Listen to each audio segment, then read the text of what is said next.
जय हिंद। मैं brigadier Hemant Mahajan forum for awareness of national security में आपका स्वागत करता हूं। आज हम जिस विषय के ऊपर बोलने वाले हैं वो विषय है कि 26/11/2008 को जो दहशतवादी हमला हमारी देश की आर्थिक राजधानी पे हुआ था। हाँ, मी आता सुरू केलं. हो, मी सुरू केलंय ते. हां, चला सुरू केलं. हां, चला. हां, चला. ओके, जय.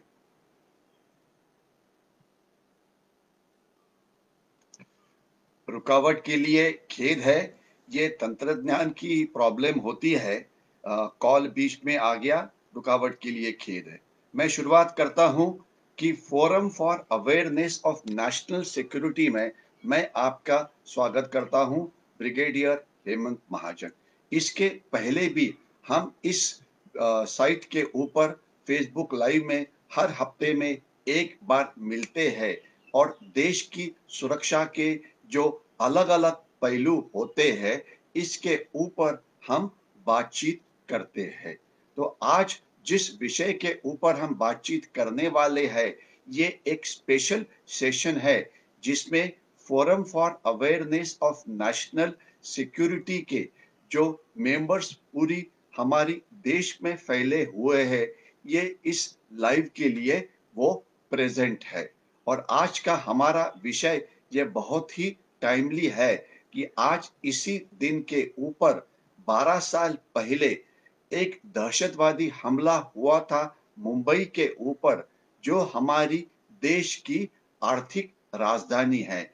और ये हमला 3 दिन चला जिसमें 250 से ज्यादा हमारे सामान्य नागरिक मारे गए, पुलिस के कर्मचारी मारे गए, कुछ फायर ब्रिगेड के, कुछ इतर और हमारे 2 कमांडोज नेशनल सिक्योरिटी गार्ड के उन्होंने भी यहाँ पे अपनी जान की बाजी लगाई। तो इसे अभी 12 साल पूरे हो रहे हैं। तो विषय आज हमारा ये है कि 26/11 के 12 साल के बाद जो हमारी सागरी सुरक्षा है, समुद्री सुरक्षा है या किनारी सुरक्षा है, इसमें क्या इम्प्रूवमेंट हुई है और अभी इस प्रकार का हमला अगर फिर होता है तो क्या हम इसके लिए तैयार है। सबसे शुरुआत में मैं forum for awareness of national security के बारे में बताऊंगा। ये एक ऐसा फोरम है जो हर हफ्ते में एक ब्रॉडकास्ट करता है देश की सुरक्षा के अलग अलग पहलू के ऊपर। आज याद ये रखना चाहिए कि देश की सुरक्षा ये केवल एक एक्सपर्ट्स का विषय नहीं रहा है बल्कि देश की जो लड़ाई है ये हमारे हरेक के घर में घुस गई है। जिसके पास मोबाइल है, जिसके पास टीवी है, जिसके पास लैपटॉप है या कोई इलेक्ट्रॉनिक डिवाइस है जो चाइना बॉर्डर के ऊपर होता है, जो पाकिस्तानी बॉर्डर के ऊपर होता है, जो एलओसी के ऊपर होता है, एलएसी के ऊपर होता है, ये अपने हमारे लैपटॉप में घुस जाता है और वहां पे जो हो रहा है उसका हमारे ऊपर भी असर होता है। अभी चाइना का स्टैंड ऑफ 5 मई से शुरू हुआ है। चाइना ने काफी प्रोपेगेंडा वॉर करने की कोशिश की कि हम ताकतवान हैं, हमारी आर्मी बहुत बड़ी है, आप चुपचाप से हमारी बातचीत सुन लो। लेकिन चाइना को ये समझ में आ गया कि उनका जो ये प्रोपेगेंडा वॉर है, डिसइंफॉर्मेशन वॉर है, साइकोलॉजिकल वॉर है, उसका हमारे देश के ऊपर कोई असर नहीं हुआ। और गलवान की लड़ाई के अंदर हमने चाइना को एक अच्छा सबक सिखाया जहां पर हमने 80 से ज्यादा चाइनीज सोल्जर्स को मारा है। और 1978 के बाद पहली बार चाइनीज सोल्जर्स का ब्लड उनकी इंटरनेशनल के ऊपर बहा हुआ है। इसकी अर्थात कीमत हमने दी कर्नल बाबू जो कमांडिंग ऑफिसर थे 16 बिहार के और 19 और ब्रेव जवान जिन्होंने अपने प्राण का बलिदान दिया। तो इस प्रकार के ये लड़ाई है, हमारी मोबाइल में घुस जाता है, सोशल मीडिया पे आ जाता है, तो हम सब इसमें सोल्जर्स बने हुए हैं। और आज की बैकग्राउंड यह है कि अभी चाइना हमारे देश के खिलाफ एक बायोलॉजिकल महायुद्ध लड़ रहा है, बायोलॉजिकल वर्ल्ड वॉर, जिसे कुछ लोग कोरोना बोलते हैं, कोई भोले लोग हैं जो उसे कोविड-19 बोलते हैं। इसका करेक्ट नाम है चाइनीज वायरस, जो चाइना ने पूरी दुनिया के ऊपर डाला हुआ है और इसके अंदर पूरी दुनिया का इतना ज्यादा नुकसान हुआ है कि इतना नुकसान दुनिया का, उसके पहले दुनिया ने 2 महायुद्ध देखे हैं। वर्ल्ड वॉर 1 जो 2014 में हुआ था, वर्ल्ड वॉर 2 जो 2044 को खत्म हुआ था। लेकिन इसमें जितना दुनिया का नुकसान नहीं हुआ, इससे ज्यादा नुकसान इस बायोलॉजिकल महायुद्ध से हुआ है। दुनिया की हमने क्यों फिक्र करनी है? हम सिर्फ हमारी देश की फिक्र करेंगे। हमारा देश का भी जो नुकसान हुआ है, हमारे देश ने बहुत सारे युद्ध देखे हुए हैं। 1947 का वॉर जो 6 महीना चला, 1962 का चाइना से साथ लड़ा हुआ वॉर जो अभी इस समय चल ही रहा था, 22 या 23 नवंबर को वो खत्म हो गया था। उसके बाद 1965 का वॉर पाकिस्तान के साथ, 1971 का वॉर फिर पाकिस्तान के साथ, 1999 का वॉर कारगिल वॉर फिर पाकिस्तान के साथ। उसके बाद शुरू हुआ दहशतवाद, जिसमें कुछ बॉम्ब ब्लास्ट मुंबई के अंदर भी हुए थे। उसके बाद शुरू हुआ नक्सलवाद या माओवाद या लेफ्ट विंग एक्सट्रीमिज्म या लेफ्ट विंग टेररिज्म। इसके बाद जो इंसर्जेंसी यानी कि जो बंडखोरी थी हमारे ईशान्य भारत के अंदर, वो नागा बंडखोरी हो या मणिपुरी बंडखोरी हो, इसके सिवाय बाकी अलग-अलग प्रकार की जितनी लड़ाइयाँ हुई, जितनी सुरक्षा की अलग-अलग चैलेंजेस हमारे सामने आई, इसमें सबका नुकसान अगर हम इकट्ठा करते हैं, तो समझ में ये आना चाहिए कि हमारा इसमें हुआ, ये बायोलॉजिकल वॉर में हुआ नुकसान उससे कहीं गुना ज़्यादा है। हमारे रिज़र्व बैंक के जो गवर्नर है, श्री शशिकांत दास, इन्होंने बोला है कि इंडियन इकोनॉमी का जो नुकसान हुआ है, इतना नुकसान पिछले 50 साल में नहीं हुआ था। और मैंने forum for awareness of national security में ही बोला है कि चाइना अभी हमारे खिलाफ एक हाइब्रिड वॉर लड़ रहा है। हाइब्रिड वॉर के बारे में आज मैं ज्यादा डिटेल में नहीं बोलूंगा, इतना ही बोलूंगा, हाइब्रिड वॉर पहले जो कन्वेंशनल वॉर होते थे, ये केवल सीमा के ऊपर होते थे, तो 3 हफ्ते से 4 हफ्ते 5 हफ्ते इतना चलते थे। उसमें जो नुकसान होता था वो सीमा के ऊपर होता था। लेकिन अभी हाइब्रिड वॉर ये एक कॉम्बिनेशन ऑफ वॉर है, अलग अलग प्रकार के वॉर चाइना हमारे साथ एक साथ ही लड़ता है, जिसमें साइकोलॉजिकल वॉर है, प्रोपेगेंडा वॉर है, डिसइंफॉर्मेशन वॉर है। वो हमारे साथ आर्थिक युद्ध लड़ रहा है, जबकि उन्होंने हमारे देश के आर्थिक व्यवस्था में घुसखोरी की है, जिसे अभी हम आत्मनिर्भर भारत के साथ एक प्रत्युत्तर देने की कोशिश कर रहे हैं। वो हमारे साथ डिप्लोमेटिक वॉर लड़ता है, जिसमें अलग अलग फोरम्स के अंदर वो हमें रोकता है। जैसे फाइनेंशियल एक्शन टास्क फोर्स, ये पाकिस्तान को एक दहशतवादी देश डिक्लेयर करने की कोशिश कर रहा था, रोका गया। किसने रोका? तो चाइना ने रोका।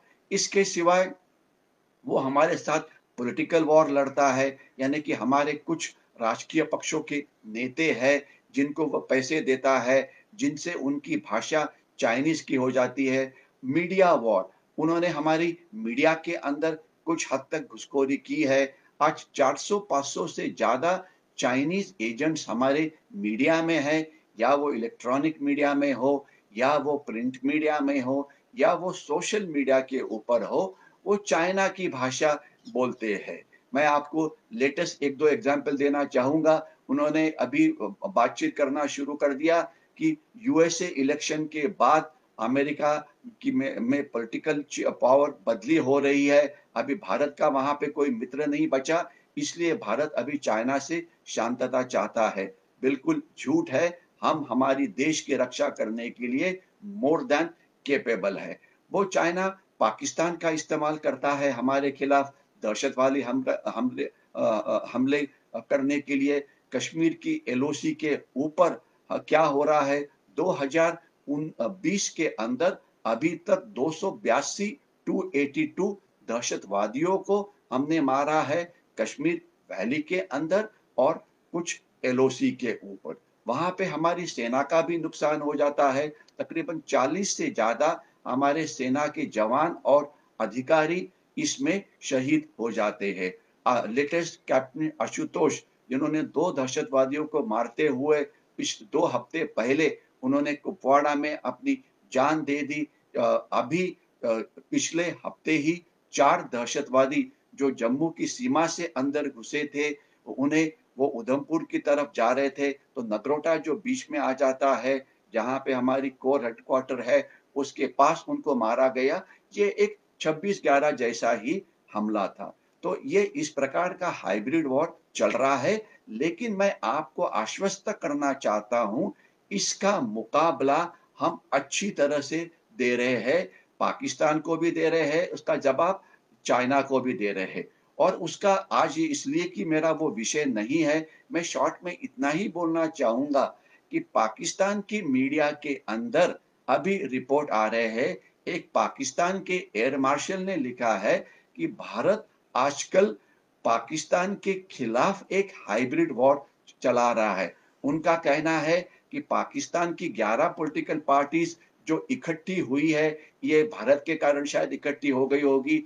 ये जो पॉलिटिकल पार्टीज है, पाकिस्तान की जो स्ट्रॉन्गेस्ट इंस्टीट्यूशन है या पाकिस्तान की जो नंबर 1 इंस्टीट्यूशन है, पाकिस्तानी आर्मी, उनके खिलाफ बोल रही है। नवाज शरीफ बोल रहे हैं कि पाकिस्तानी आर्मी पाकिस्तान के राजकीय जीवन में अपना नाक बीच में डालती है, जो उनका काम नहीं है। वहां पे वो अपना पावर दिखाना चाहती है। इमरान खान के खिलाफ वो लड़ रहे हैं।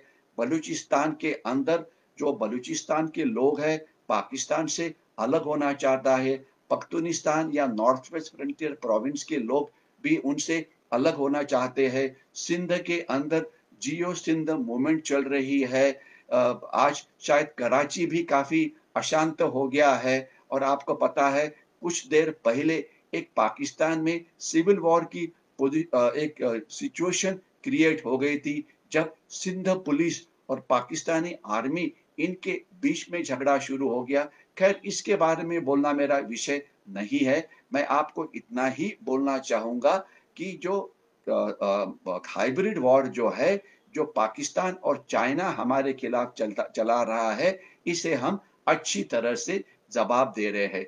और अभी मैं मेरे आज के विषय के ऊपर आ जाता हूं, सागरी सुरक्षा या किनारी सुरक्षा या कोस्टल सिक्योरिटी या मैरीटाइम सिक्योरिटी। अगर हम सागरी सुरक्षा के ऊपर देखें, तो इसे अगर ब्रॉडली हम इसे 2 हिस्से में डिवाइड कर सकते हैं। एक मैरीटाइम सिक्योरिटी और दूसरा कोस्टल सिक्योरिटी। एक केवल आसानी के लिए मैं इतना ही बोलना चाहूंगा कि एक्सक्लूसिव इकोनॉमिक जोन जो 200 नॉटिकल माइल तक होती है हमारी बेस लाइन से या हमारी समुद्र किनारे से, वहां तक की सुरक्षा को आप ब्रॉडली कोस्टल सिक्योरिटी इस नाम से बोल सकते हैं। और उसके बाद का जो देश की सुरक्षा है महासागर के अंदर, हिंद महासागर के अंदर, इंडो पैसिफिक के अंदर, तो इसे हम मैरीटाइम सिक्योरिटी के तौर पे बोल सकते हैं।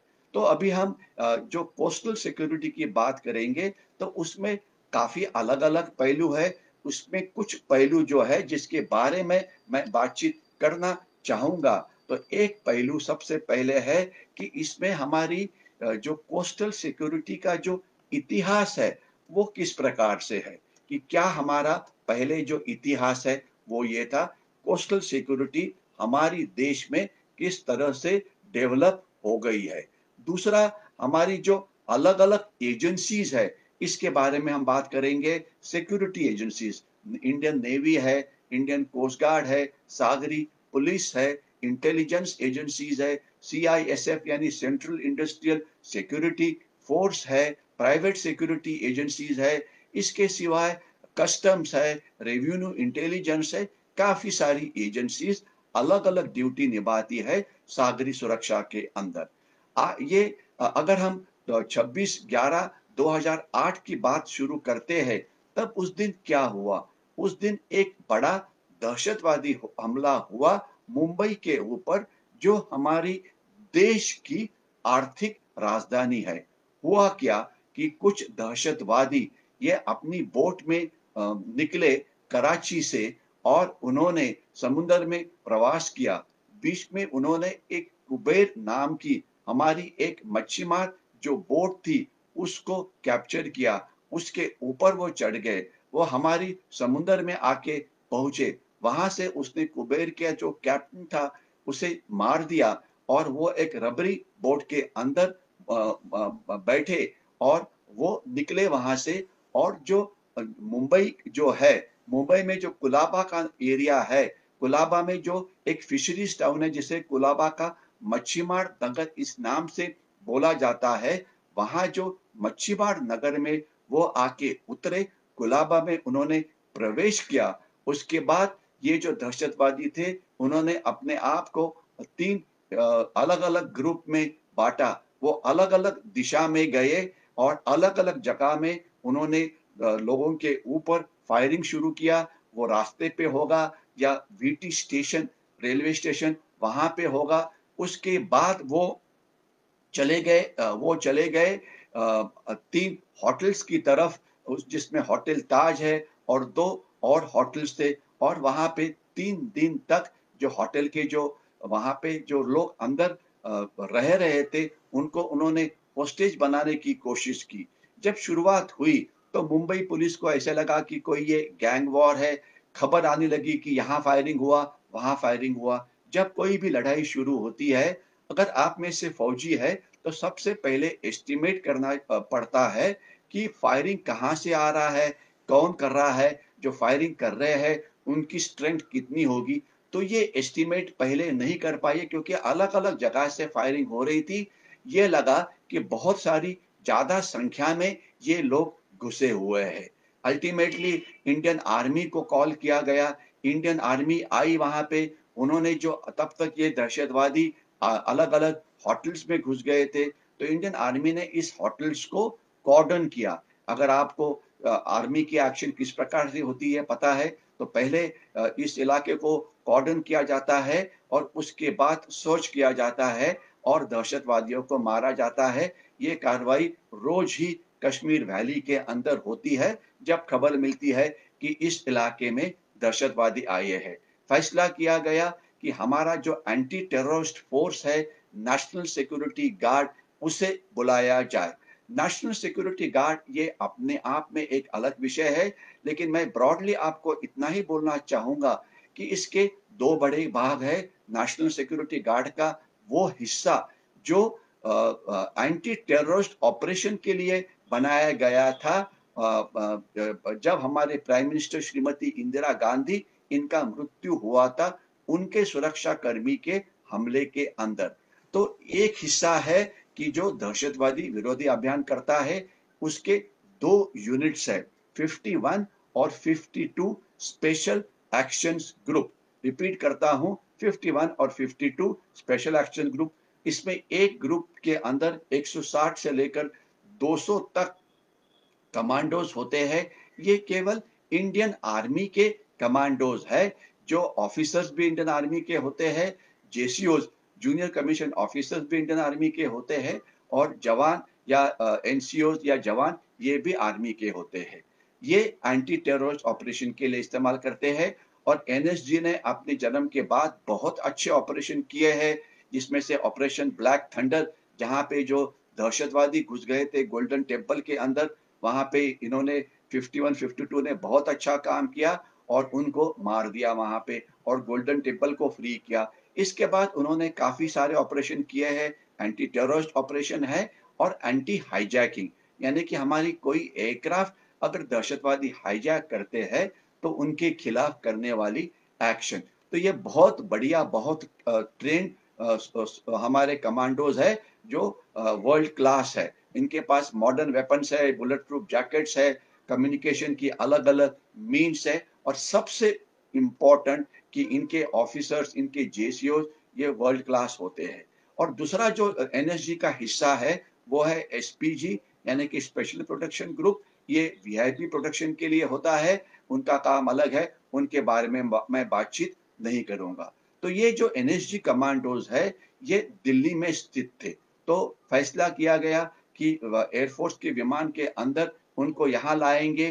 तो ये इनकी ड्रिल इतनी अच्छी है कि वार्निंग मिलने के कुछ घंटे के अंदर ये अपने कार्रवाई के लिए तैयार होते हैं। तो ये कार्रवाई के लिए तैयार हो गए, एयरक्राफ्ट में आके वो लोड हो गए, जाने के लिए वो तैयार थे। लेकिन उनको लाने वाला एयरक्राफ्ट बहुत देर तक लाया, वहां से हिला ही नहीं, क्योंकि उस समय हमारे जो गृह मंत्री थे वो भी इसी विमान में आके मुंबई में आना चाहते थे, दिखाने के लिए मैं आ रहा हूं। और उन्होंने अनाउंस भी कर दिया कि हम एनएसजी के साथ आ रहे हैं। जिसे युद्ध के बारे में पता है, उसे ये पता होता है कि हमारी जो युद्ध की जो प्लानिंग होती है, इसके बारे में कोई भी किसी ने भी बात नहीं करना चाहिए। ये कार्रवाई चुपचाप से की जाती है। लेकिन ये क्यों हुआ वो तो आपको उनको ही पूछना पड़ेगा। लेकिन ये उनका जो मूवमेंट था तकरीबन कुछ घंटों से डिले हो गया, और इसकी कीमत देश को क्या देनी पड़ी?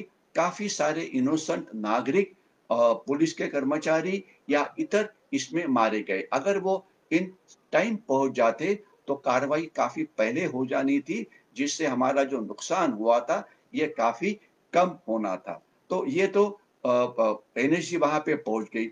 जब वहां पे पहुंच गई 5-6 घंटे के बाद, उसके बाद कोई उनको सही खबर नहीं दे पाया। इसके बारे में पूरे डिटेल्स इंटरनेट के ऊपर भी अवेलेबल है। एनएसजी के उस समय जो डीजी थे, उन्होंने बोला है कि हमें खबर चाहिए थी कि भाई इस होटल के अंदर कितने दहशतवादी है, वो किस फ्लोर पे है, उनके पास हथियार क्या है, उनको मदद कौन कर रहा है। ये इंफॉर्मेशन होती है जो एंटी टेररिस्ट ऑपरेशन को आपको चाहिए, लेकिन वो कोई दे नहीं पा रहा था। होटल का जो लेआउट है उसके बारे में कितनी जानकारी नहीं थी।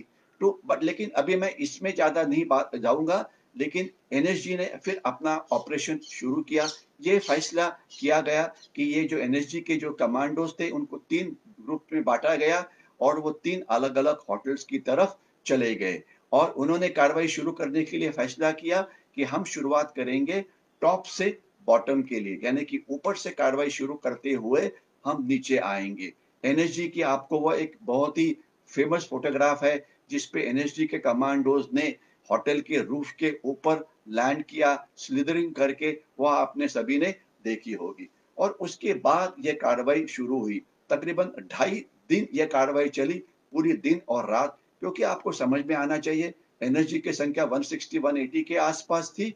और होटल ताज के अंदर अंदर ही, अगर मुझे मेमोरी मेरी याद फ्रेश है, तो तकरीबन 250 रूम्स तो वहीं पर थी। बड़े बड़े रूम्स थे, लॉबीज थे, पार्किंग एरियाज थे, रेस्टोरेंट था, अलग अलग एस्टेब्लिशमेंट, यानी कहीं पे स्पा था, कहीं पे अगर आप कोई भी बड़ा 5 स्टार होटल देखे, वहां पे क्या क्या अलग अलग चीजें होती है आपको पता है। ये सब था, इसे सबको क्लियर करना पड़ा। इसके अंदर हमारे जो वहां पे कस्टमर्स थे वो अंदर थे। उनको मारे बिना, उनको धोखा दिए बिना दहशतवादियों को मारना था। तो यानी कि एक हैशटैग के अंदर अगर आपने नीडल को निकालना है तो उसको निकालना कितना डिफिकल्ट होगा। तो ये एक बहुत ही डेंजरस ऑपरेशन था। और ये ऑपरेशन करने के लिए हिम्मत लगती है, क्योंकि अगर आपकी स्ट्रेंथ 160 180 होगी, लेकिन जिस रूम में ऑपरेशन चल रहा है, जिस रूम में दहशतवादी आपके सामने सामने आ जाता है, वहां पे 1 या 2 दहशतवादी और उसके सामने केवल एक टीम, जिसमें 4 से लेकर 6 कमांडो हो सकते हैं। यानी कि सामने सामने जो मुठभेड़ होती है, जो सीक्यूबी यानी कि क्लोज क्वार्टर बैटल होती है, वो 2 या 3 दहशतवादियों के खिलाफ अपने 2 या 3 सोल्जर्स अगर वो सामने है तो इनको हिट टीम के अंदर डिवाइड किया गया। हर हिट टीम के अंदर एक ऑफिसर और उसके साथ 4 या 5 उनके और कमांडोज थे, या दूसरे हिट टीम के अंदर एक जूनियर कमीशन ऑफिसर, और ये थे। तो इस प्रकार की कार्रवाई होटल ताज में चल रही थी, जहां पे हमारे एक हीरो थे, मेजर संदीप उन्नी कृष्णन, सात बिहार के। जब ये इस प्रकार की रूम क्लियरेंस कर रहे थे, सामने दहशतवादी उनके पास आ गया। उनका एक साथी उसमें इंजर्ड हो गया। संदीप ने उसे पीछे किया और दहशतवाद उनको सेफ जगह पे लाया, और उसके बाद उन्होंने कार्रवाई शुरू की, जिसके अंदर 2 दहशतवादी मारे गए, लेकिन इस कार्रवाई के अंदर संदीप भी बुरी तरह से जख्मी हो गए और बाद में उनका देहांत हो गया। जो देश का हाईएस्ट अवार्ड है अशोक चक्र, ये संदीप को संदीप उन्नीकृष्णन को दिया। उनके बारे में उनकी पेरेंट्स की फ़िल्म यूट्यूब के ऊपर अवेलेबल है। इसके बारे में मैंने अलग भी केवल इसे ऑपरेशन ब्लैक टोर्नेडो से बोला जाता है। डिटेल्ड बात मैंने इसके पहले भी की हुई है।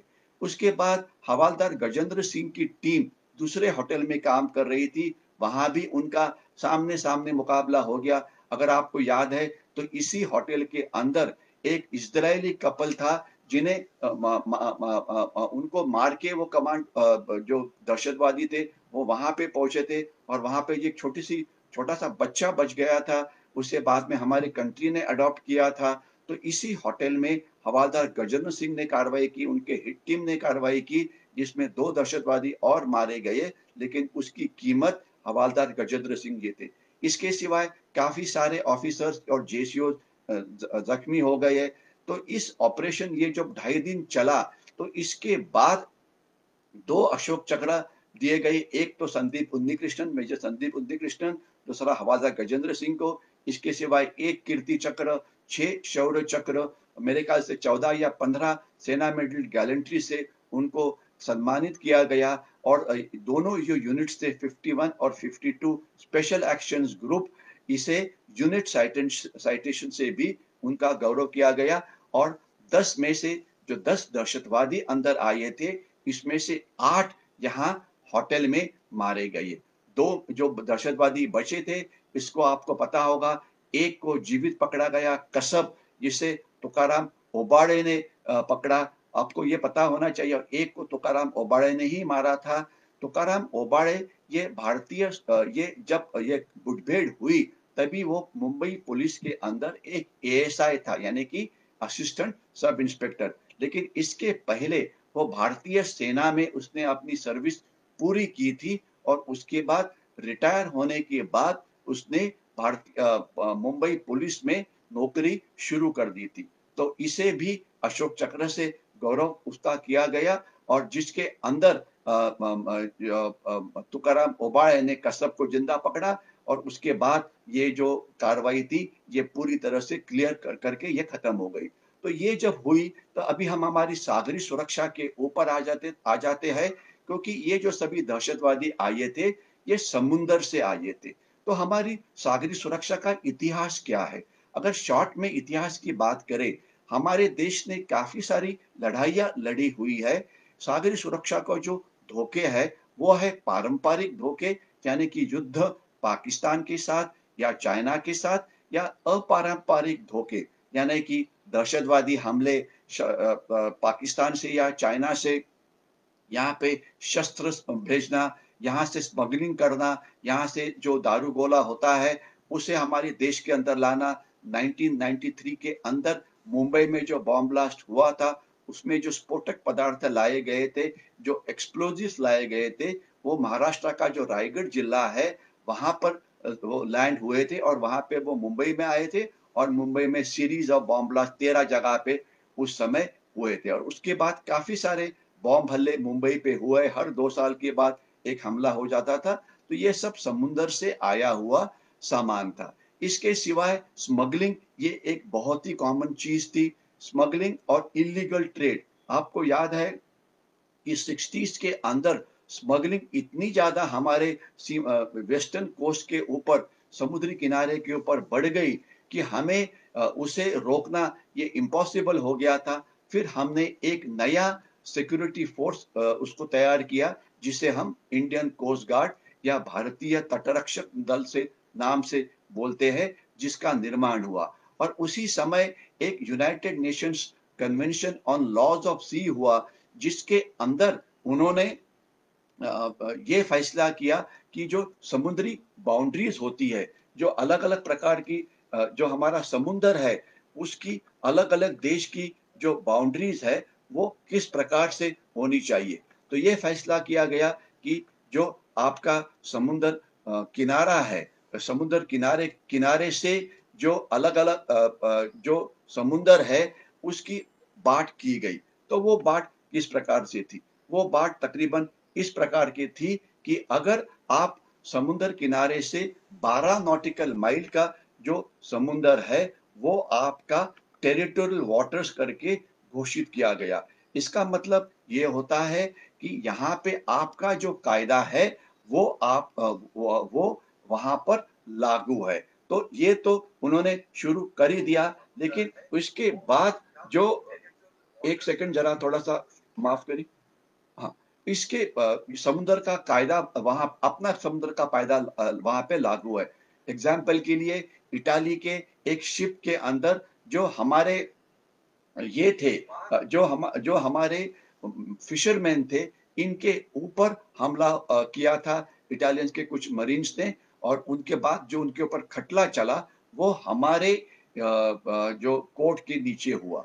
स्मगलिंग चल रहा था, इलीगल ट्रेड चलता था, गोल्ड अंदर आता था, नारकोटिक्स आता था। अगर आप आज की ही खबर सुने, आज मैं न्यूज़पेपर पढ़ रहा था जब श्री विनायक जी काळे जी ने मुझे बोला कि आज हम इस विषय के ऊपर बात करनी है, तो मैंने आज का जो न्यूज़पेपर देखा सुबह, तो वहां पे दो बड़ी खबर मेरे सामने आई जिसे मैं शेयर करना चाहता हूँ।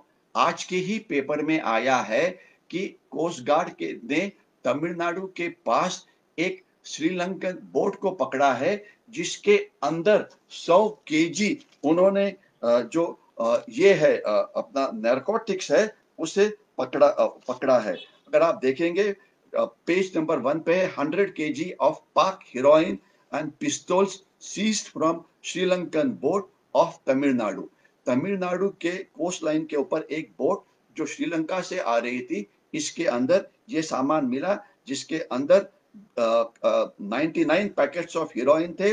उसके सिवाय 5 9mm पिस्तौल थे, सैटेलाइट फोन था, वगैरह वगैरह। और जिनको पकड़ा गया वो श्रीलंका की बोट थी। उन्होंने बोला कि एक पाकिस्तानी बोट ने हमें ये दे दिया। तो ये पाकिस्तान इस प्रकार की आर्म्स और एम्युनिशन की स्मगलिंग समुद्र से करती है, तो हमने इसके लिए हमारी सिक्योरिटी फोर्सेस को कॉम्प्लीमेंट करना चाहिए कि एक अच्छा इंटेलिजेंस बेस्ड ऑपरेशन हुआ जिसके अंदर अच्छी तरह से ये पकड़ा गया।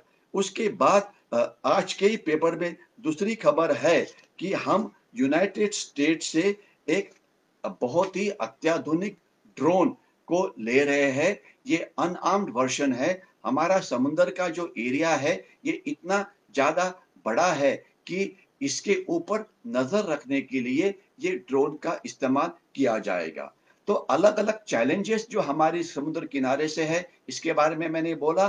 जो चैलेंजेस बढ़ रही थी, स्मगलिंग है, इसके सिवाय आर्म्स एम्युनिशन का लाना है, फेक इंडियन करेंसी नोट्स को लाना है, इसके सिवाय नारकोटिक्स को लाना है, उसके सिवाय दहशतवादी हमले है, वगैरह वगैरह। तो इसे रोकने के लिए जो हमारी सिक्योरिटी एजेंसीज है वो कौन कौन सी है? सबसे बड़ी जो सिक्योरिटी एजेंसी है वो है भारतीय तटरक्षक दल, या जिसे कोस्ट गार्ड बोला जाता है। कोस्ट गार्ड के पास जो अलग अलग बोट्स है, इंटरसेप्टर बोट्स है, फास्ट पेट्रोलिंग वेसल्स है, ये तकरीबन 2000 टन से लेकर 4000 टन तक की बोटें हैं। 15 से 20 सोल्जर्स इसके ऊपर सवार होते हैं। इनकी स्पीड 8 नॉट से लेकर 20, 25, 30, 40 नॉट तक चली जाती है। जो फास्ट पेट्रोल वेसल्स होती है वो इंटरसेप्शन के लिए होती है। तो ये वहां पे पेट्रोलिंग करती है। समुद्र किनारे पे कोई सस्पिशियस बोट नजर आती है तो उसे रोकती है, उसको सर्च करते हैं। तो हमारी जो कोस्ट गार्ड की जो बोटें हैं काफी मॉडर्न है, अच्छी तरह से है, और ये सभी बोटें हमारी देश के अंदर ही बनी हुई है। लार्सन और टोब्रो जो हमारी एक कंपनी है वो बना रही है। तो ये एक आत्मनिर्भर भारत का एक बहुत ही अच्छा एग्जाम्पल है कि हम जो हमें लगने वाली जो चीजें हैं वो हमारे देश के अंदर ही बना बना सकते हैं। और ये सभी बोट्स टाइम के पहले ही उनको दी गई है। इसके सिवाय उनके पास हेलीकॉप्टर्स है जो अपना जो समुद्र किनारा है उसके ऊपर नजर रखते हैं। तो समुद्र किनारे में जो रिस्पॉन्सिबिलिटी है वो कुछ इस प्रकार से है। समुद्र किनारे से, या जिसे बेस लाइन बोला जाता है, मैं बेस लाइन के ज्यादा डिटेल में नहीं जाता हूं टेक्निकल इश्यूज के अंदर। बेस लाइन से 20 नॉटिकल माइल का जो समुद्र है इसके लिए कोस्टल पुलिस या सागरी पुलिस को जिम्मेदार किया हुआ है। सागरी आज हमारे 9 स्टेट्स है जिनको समुद्र किनारा है। हमारे जो समुद्र किनारा है, उसकी जो लंबाई है तकरीबन 7,600 किलोमीटर है। आपको पता है कि जो हमारी ज़मीनी बाउंड्रीज़ है, तकरीबन 16,000 किलोमीटर के आसपास है। और हमारे समुद्र किनारा वेस्टर्न कोस्ट है, ईस्टर्न कोस्ट है। इसके सिवाय हमारे पास 2 द्वीप समूह है। एक बे ऑफ बंगाल के अंदर जो द्वीप समूह है, वो उसका नाम आपको पता है। ये जो बे ऑफ बंगाल के अंदर है, इसे बोला जाता है अंडमान और निकोबार ग्रुप ऑफ आइलैंड्स। और ये जो Andaman Nicobar group of islands है, यहाँ पे 572 आइलैंड्स है, जिसमें से 29 या 30 के ऊपर लोग रहते हैं। बाकी जगह का गैर इस्तेमाल हो सकता है, कोई आके छुप सकता है, कोई आपके एरिया में आके इलीगल फिशिंग कर सकता है, पोचिंग कर सकता है, इलीगल बांग्लादेशी माइग्रेशन हो सकती है। तो इसकी रक्षा करने के लिए 200 फिर टेरिटोरियल वाटर्स से लेकर 200 नॉटिकल माइल तक का जो समुद्र है, वहां की रक्षा का काम है इंडियन कोस्ट गार्ड का या भारतीय तटरक्षक दल का। और 200 नॉटिकल माइल का जो बाद का जो समुद्र है, वहां पे इंडियन नेवी या भारतीय नौदल उसकी तरफ नजर दिखता है। उनके पास भी अपनी बोटें हैं, उनके पास हेलीकॉप्टर्स है, उनके पास मैरीटाइम रेकी के लिए बड़े बड़े एयरक्राफ्ट है। और अभी मैं ड्रोन्स की बात कर रहा था, ये ड्रोन्स भी हमारे पास आ रहे हैं। इसके सिवाय हमारे कुछ बड़े पोर्ट्स इस इलाके में है। हमारे 12 मेजर पोर्ट्स, मुंबई का जेएनपीटी है, कांडला है, वगैरह वगैरह। तो यहाँ से हमारा ट्रेड होता है। और आपको पता है कि हमारा जो इंटरनेशनल ट्रेड होता है, इसमें से 95% ट्रेड जो है ये समुंदर से होता है। यानी कि समुंदर से जो हमारा ट्रेड होता है, ये हमारी एक इकोनॉमिक लाइफलाइन है। तो इस पोर्ट की रक्षा करने के लिए हमने वहां पे CISF यानी कि सेंट्रल इंडस्ट्रियल सिक्योरिटी फोर्स को नियुक्त किया गया है। अगर आपने कभी पोर्ट के अंदर प्रवेश किया होगा, तो आपको वहां पे CISF नजर आ जाएंगे।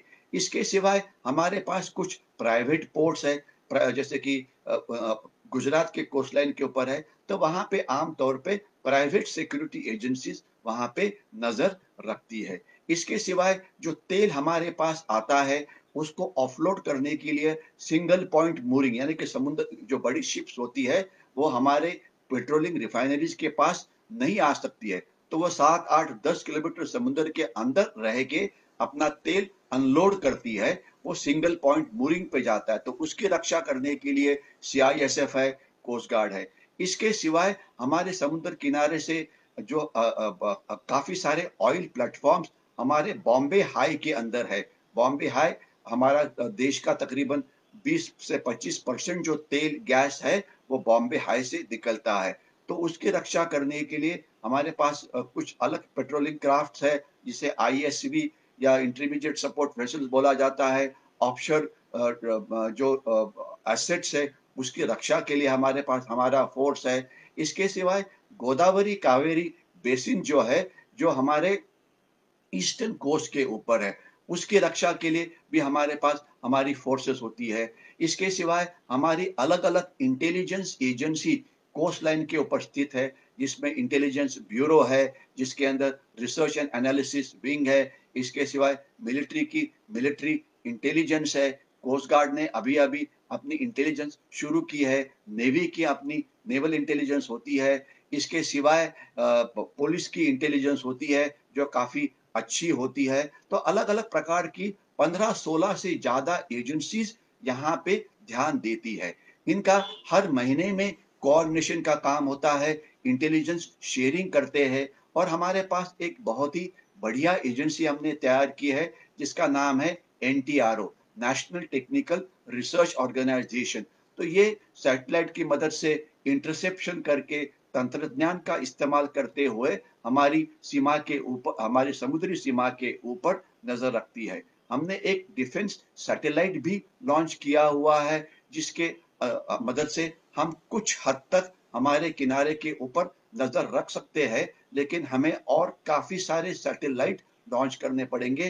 तब तक अभी जो लेटेस्ट हमने एक एग्रीमेंट किया था अमेरिका के साथ, जब अमेरिका के 2 बड़े अधिकारी हमारे देश में आए थे, हमने एक बीईसीए बेका नाम का एक एग्रीमेंट साइन किया, जिसके अंदर एक वर्ल्ड क्लास टेक्निकल जो इंटेलिजेंस है, वो हमें उनसे मिलने की उम्मीद है, क्योंकि अमेरिका के सैटेलाइट पूरी सीमा के पूरी चीन के ऊपर, पाकिस्तान बॉर्डर के ऊपर, चाइना बॉर्डर के ऊपर नजर रखे होते हैं, और क्योंकि उनके पास उतनी रिसोर्सेस है जिससे वो सब जगह पे नजर रखते हैं, तो वो हमें इंटेलिजेंस मिलती है।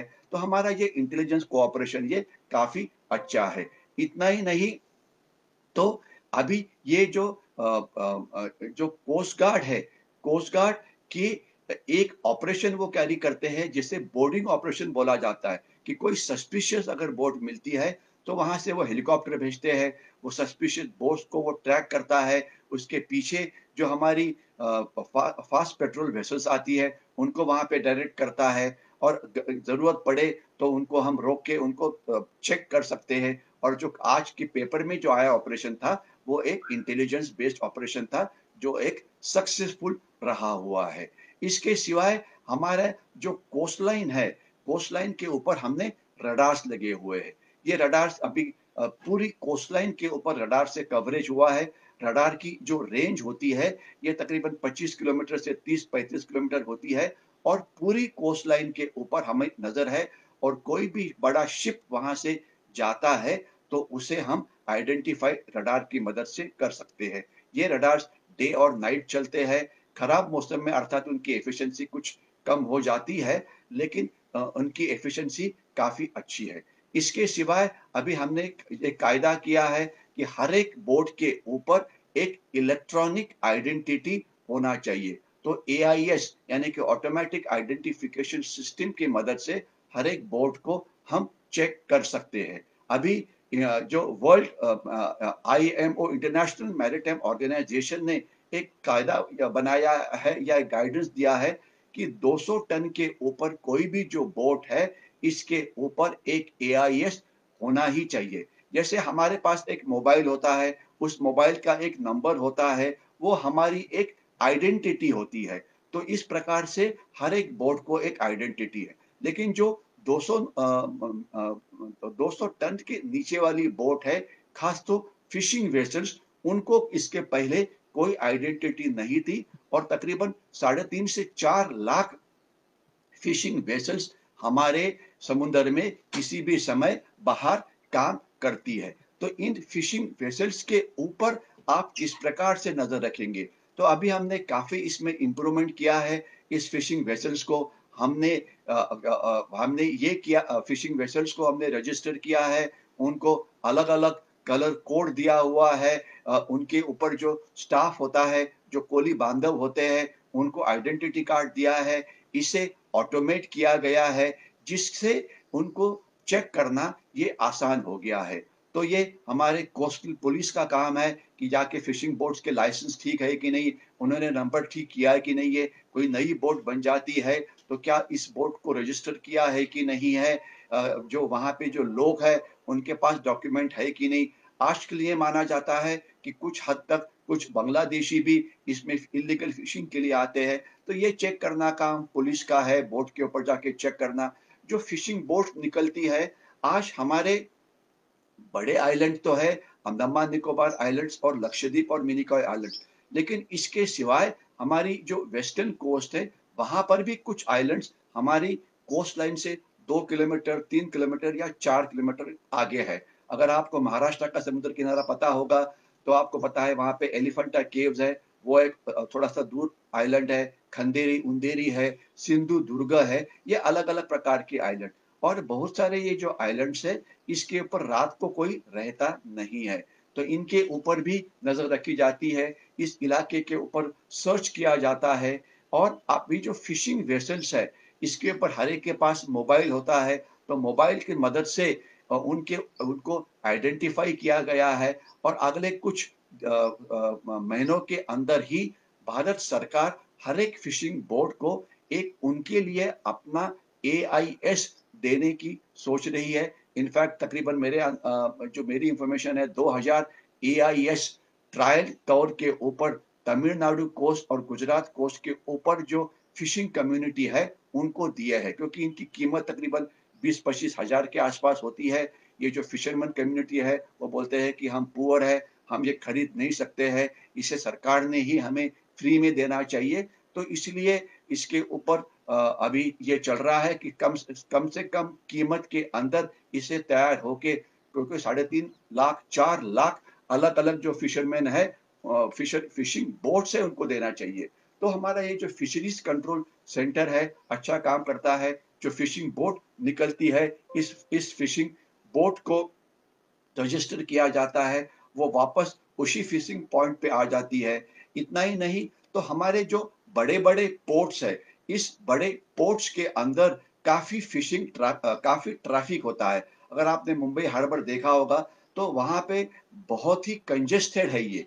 तो इसीलिए वहाँ पे अभी ट्रैफिक के लिए व्हीकल मैनेजमेंट सिस्टम लगाई हुई है। यानी कि कोई भी पहले कैसे भी अंदर आता था, लेकिन इसे अभी सिस्टमैटिक किया हुआ है कि मुंबई हार्बर के अंदर आने का एक रास्ता होगा, जाने का एक होगा। जैसे कि किसी बड़े शहर के अंदर जो इम्पोर्टेंट पॉइंट्स है वहाँ पे हम ट्रैफिक लाइट लगाते हैं, ट्रैफिक को कंट्रोल करते हैं, तो इस प्रकार से कार्रवाई की जाती है। और ये जो बड़ी-बड़ी बोट्स आती है जवाहरलाल नेहरू पोर्ट ट्रस्ट की तरफ या मेजर पोर्ट्स की तरफ, उनको टाइम दिया जाता है कि भैया आप पहले वेटिंग करो थोड़ा समुद्र में 20-25 किलोमीटर बाहर, जब आपकी टर्न आती है तभी आप जेट्टी के ऊपर आ जाओ और आपका जो सामान है, कंटेनर्स है या गैस है या तेल है, उसे आप अनलोड करो। तो इस प्रकार से एक अच्छा ट्रैफिक मैनेजमेंट प्लान बना हुआ है, जिससे ये कंट्रोल काफ़ी अच्छा हो गया है। जो हमारा कोस्टल ट्रैफिक चलता था, इसे भी अच्छी तरह से रेगुलेट अभी किया गया है। तो पहले क्या होता था, जैसे व्हीकल एक्सीडेंट होते हैं, इस प्रकार के एक्सीडेंट हमारे मुंबई हार्बर के अंदर भी होते थे। और एक बार तो हमारी एक वॉरशिप एक दूसरे शिप के साथ टकराई मुंबई हार्बर में, और ये हमारी वॉरशिप डूब गई। यानी कि थाउजेंड्स ऑफ करोड़ की जो एक वॉरशिप होती है, अगर वो डूब जाए तो आपका नुकसान कितना है वो शत्रु ने किसी ने नहीं की थी, लेकिन एक एक्सीडेंट हुआ था। तो इस प्रकार से ये जो एक्सीडेंट्स होते हैं, इसे भी रोकना काम है। तो ये भी काम सिक्योरिटी एजेंसीज अभी अच्छी तरह से करती है। और अभी हमारा इसके सिवाय इनका जो आपस में जो कोऑर्डिनेशन है, ये काफ़ी अच्छा हुआ है। अभी रडार्स के अंदर जो इन्फॉर्मेशन आती है, एआईएस की जो इन्फॉर्मेशन आती है, ये सभी आती है डिस्ट्रिक्ट हेडक्वार्टर के अंदर जो कोस्ट गार्ड का होता है। ये सभी इन्फॉर्मेशन वहाँ पे इकट्ठी हो जाती है। कोस्ट गार्ड ने जो 9 अलग-अलग स्टेट्स है, हर एक स्टेट के लिए एक डिस्ट्रिक्ट हेडक्वार्टर किया है। इसके सिवाय 4 यूनियन टेरिटरीज़ है जो समुद्र के साथ है, जैसे कि गोवा है, दीव दमन है, उसके बाद पुडुचेरी है वगैरह-वगैरह। तो वहाँ पर भी कोस्ट गार्ड का एक कंट्रोलिंग हेडक्वार्टर्स होता है। तो ये इन्फॉर्मेशन या पुलिस से आए या कोस्ट गार्ड से आए, वहाँ पे इकट्ठी की जाती है। इसके बाद ये इन्फॉर्मेशन जॉइंट ऑपरेशनल सेंटर में जाती है, जहाँ पे पुलिस, कोस्ट गार्ड, नेवी इनका सबकी आई इन्फॉर्मेशन जेओसी के अंदर जाती है। ये एक कमांड हेडक्वार्टर के तौर पे काम करते हैं। 4 अलग-अलग जेओसीज़ है या जॉइंट ऑपरेशनल सेंटर्स है। एक है मुंबई में, अगर आपने कभी देखा होगा तो ज़रूर देख लीजिए उसको। दूसरा है विशाखापट्टनम के अंदर,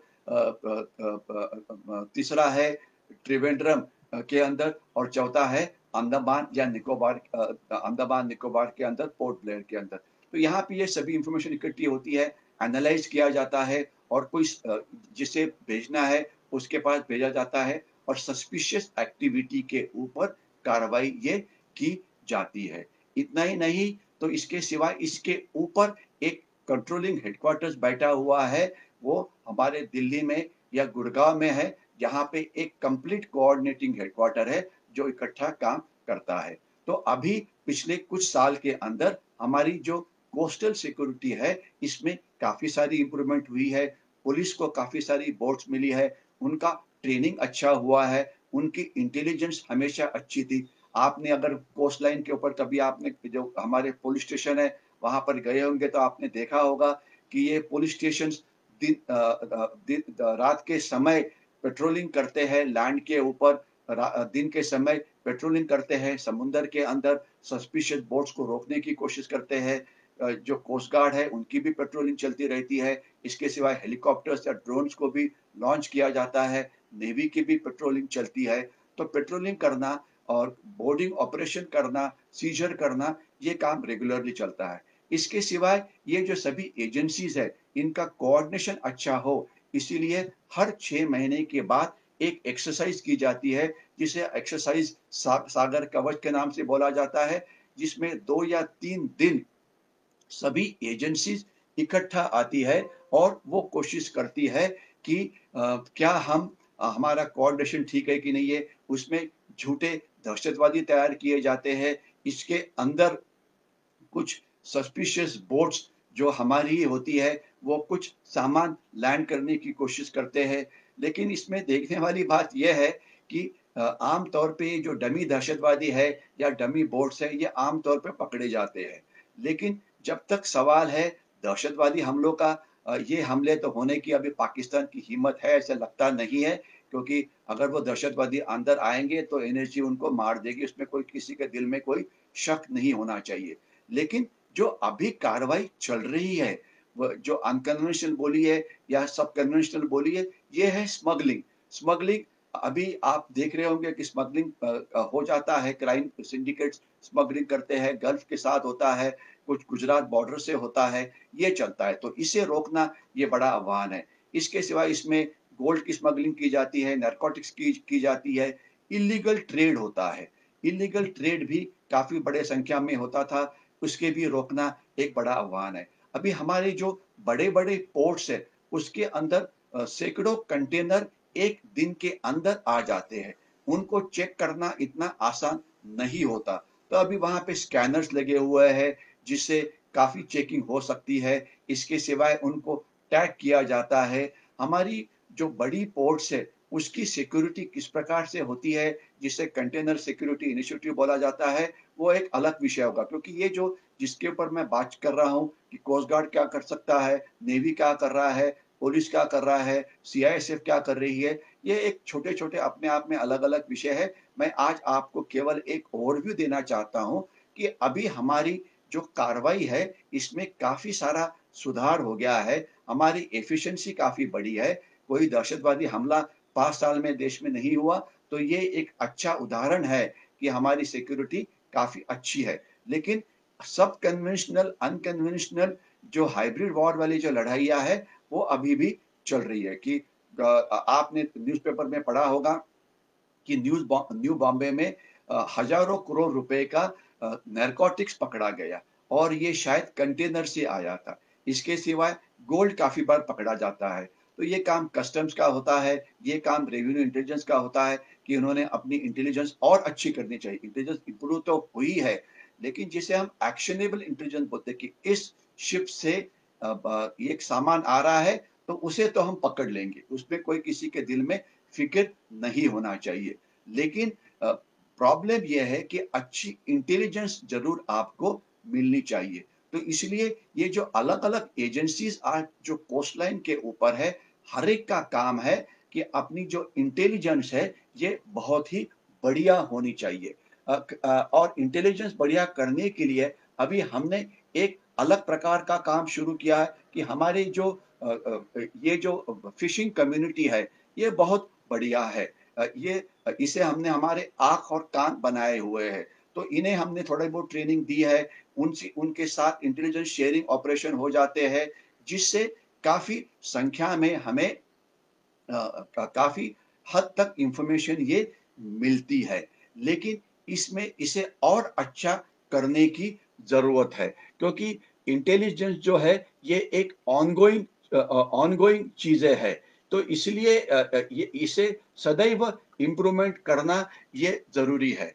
तो इंटेलिजेंस को और अच्छा कैसे किया जाए? अगर आप चाहें, अगर विनायक जी चाहे तो इंटेलिजेंस को इम्प्रूव करने के लिए हम क्या कर सकते हैं, इसके बारे में हम अलग बातचीत कर सकते हैं, क्योंकि ये थोड़ा-सा एक बड़ा विषय है।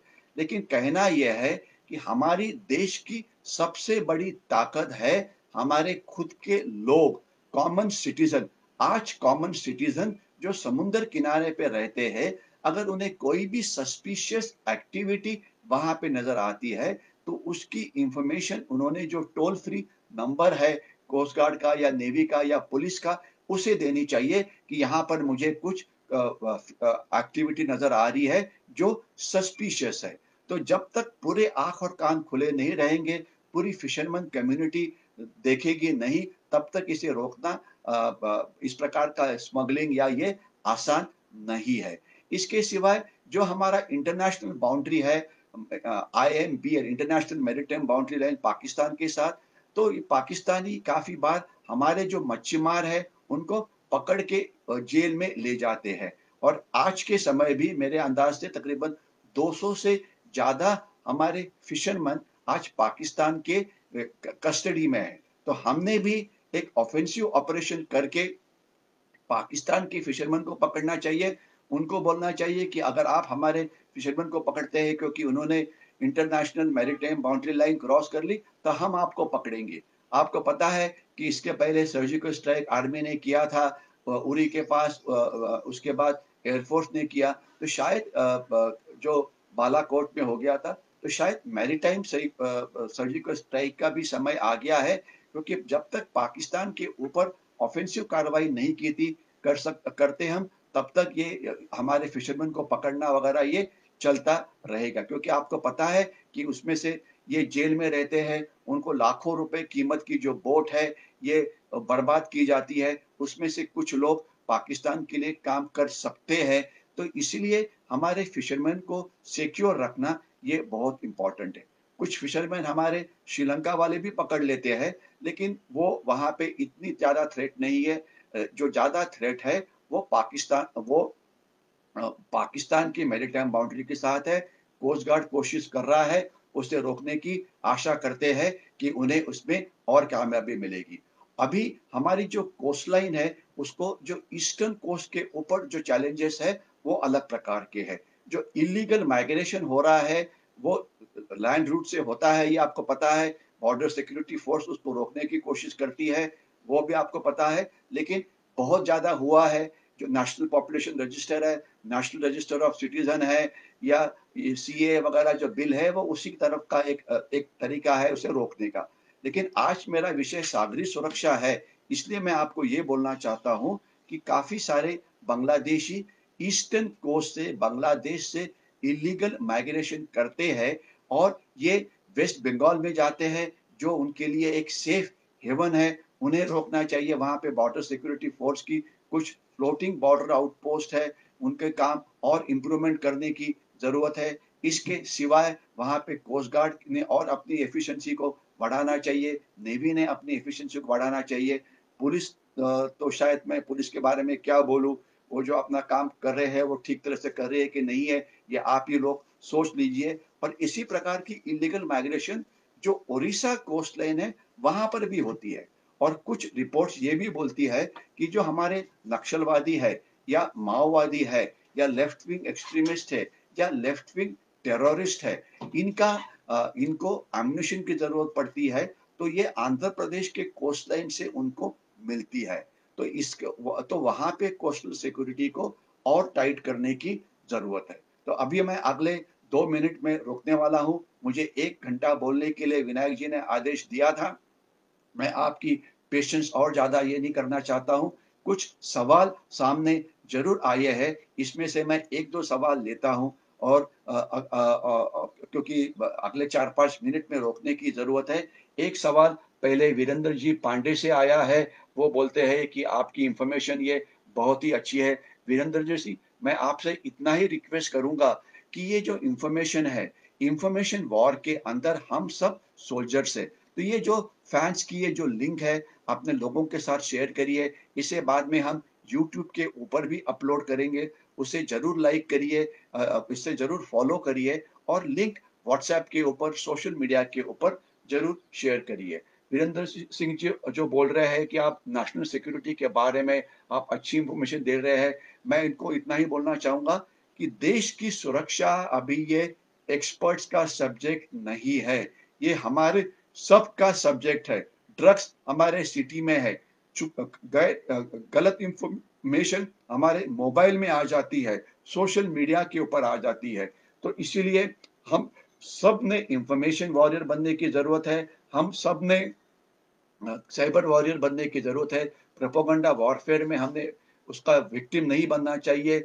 चाइना जो आर्थिक युद्ध हमारे खिलाफ लड़ रहा है, उसमें हम सब सोल्जर्स हैं। वीरेंद्र सिंह जी ने और काफ़ी सारे ये लिखा है कि ये जो इंडियन आर्मी जो तिब्बत में है, तो इस प्रकार से क्या इंडियन आर्मी, उन्होंने काफ़ी बड़ा इसमें ये लिखा हुआ है। मैं आपको इतना ही बोलना चाहूँगा कि इंडियन आर्मी अभी फिलहाल कोस्टलाइन के साथ उनका संबंध ये है कि अगर ये सभी सिक्योरिटीज फोर्स फेल हो जाती है तो उसे दहशतवादियों को मारने के लिए इंडियन आर्मी वहां पे जाती है। आपकी इंफॉर्मेशन के लिए, आर्मी बड़ी संख्या में अंडमान निकोबार आइलैंड के अंदर है। वहां पे अगर कोई किसी आइलैंड के ऊपर लैंड होगा तो उनका बड़ा बुरा हाल होगा। इतना ही मैं आपको बोल सकता हूँ। और कोस्ट लाइन की तरफ भी देखने वाले लोग हैं। आपको याद होगा कि कुछ साल पहले की बात है कि जब हमारे देश ने फैसला किया कि मालदीव के अंदर कुछ पायरेट्स या कुछ दहशतवादी आए थे। उन्होंने मालदीव के गवर्नमेंट को गवर्नमेंट बदली करने की कोशिश की और सरकार ने फैसला किया कि इंडियन आर्मी का इस्तेमाल किया जाए। तो हमारी पैरा ब्रिगेड जाके वहां पे लैंड हो गई और उन्होंने जो ऑपरेशन कैक्टस किया वो कितना अच्छा किया, शायद आपने सुना होगा। तो इंडियन आर्मी का रोल इसमें है, एयरफोर्स का भी रोल है। शायद और हम आगे बढ़ा सकते हैं क्योंकि ये पूरी देश का काम है कि देश की जो अलग-अलग रिसोर्सेस है इसमें इस्तेमाल होनी चाहिए। इसमें मैं आपको एक ही बोलना चाहूँगा कि अभी हमारे देश ने 2-3 बड़े अच्छे कदम लिए हैं। एक है चीफ ऑफ डिफेंस स्टाफ और दूसरा है theatre command. General Bipin Rawat ये चीफ ऑफ डिफेंस स्टाफ है, जिसे army, navy, air force, coast guard को इकट्ठा अच्छी तरह से कैसे इस्तेमाल किया जाए, इसके ऊपर बहुत कुछ काम हो रहा है। और जिसमें एक ही काम के ऊपर मैं बात करूंगा जिसका संबंध आज के विषय के साथ है, वो है थिएटर कमांड। पहले आर्मी के कमांड 7 अलग थे, एयरफोर्स के कमांड अलग थे, नेवी के कमांड अलग थे। अभी 5 थिएटर कमांड बनने वाले हैं, जिसके अंदर एक कमांड होगा चाइनीज बॉर्डर के लिए, एक ही कमांड जहां पे आर्मी, नेवी, एयरफोर्स एक ही कमांड के नीचे काम करेगी। दूसरा होगा पाकिस्तानी बॉर्डर के लिए, वहां के लिए भी एक ही कमांड होगा। तीसरा जो होगा जिसे बोला जाता है पेनिनसुलर कमांड, यानी कि हमारा जो पेनिनसुला है, हमारी जो कोस्टल स्टेट्स है, इसके लिए कमांड बना है। तो आप जो सागरी सुरक्षा की बात करते हैं, आर्मी उसमें आना चाहिए, तो पेनिनसुला कमांड में वो आ ही जाएगी। इसके बाद एक है एरोस्पेस कमांड या एयर डिफेंस कमांड, यानी कि हमारा जो पूरी देश का जो डिफेंस है, एयर डिफेंस है, वो उनके पास आ जाएगा। और पांचवा है मैरीटाइम कमांड। जैसे मैंने बोला था 200 नॉटिकल माइल का जो समुंदर है, वहां पे जो हमारे अगर लड़ाई होती है, चाइना के साथ है, पाकिस्तान के साथ है और किसी के साथ है, तो वहां पे ये मैरीटाइम कमांड काम करेगा। तो ऐसे होने के बाद इंडियन आर्मी का रोल काफी बढ़ेगा। लेकिन अभी भी अगर जरूरत पड़ती है तो कमांडर तो खैर इंडियन आर्मी के ही है। इसके लिए आपने काफ़ी लंबी कमेंट्स लिखी हुई है। आपकी कमेंट्स के लिए धन्यवाद। ये मैं आपको इसके ऊपर अगर हम विनायक जी चाहेंगे तो अगले, अगर आपका आज रिस्पॉन्स मुझे बहुत अच्छा नज़र आ रहा है, आम तौर पे लोग कम होते हैं, तो अगले अगले हफ्ते में अगर चाहे तो आप आपके सवाल भेज सकते हैं विनायक जी के पास और फैन से हम इस प्रकार की अलग कार्रवाई शुरू करेंगे। तो मैं अभी आपसे आज्ञा लेता हूँ और आपको ये बोलते हुए एक बार फिर से कि अगर आपको ये वीडियो अच्छा लगा होगा तो इसे ज़रूर लाइक करिए, इसकी लिंक लोगों के साथ शेयर करिए। बाद में इसे हम अपलोड करने की कोशिश करेंगे हमारे इसके यूट्यूब के ऊपर, तभी भी लोगों के साथ शेयर करिए। यहीं पे रोकते हैं। विनायक जी से मैं धन्यवाद बोलता हूँ। विनायक जी, मैं रुकता हूँ और आप सबकी आज्ञा लेता हूँ। जय हिंद।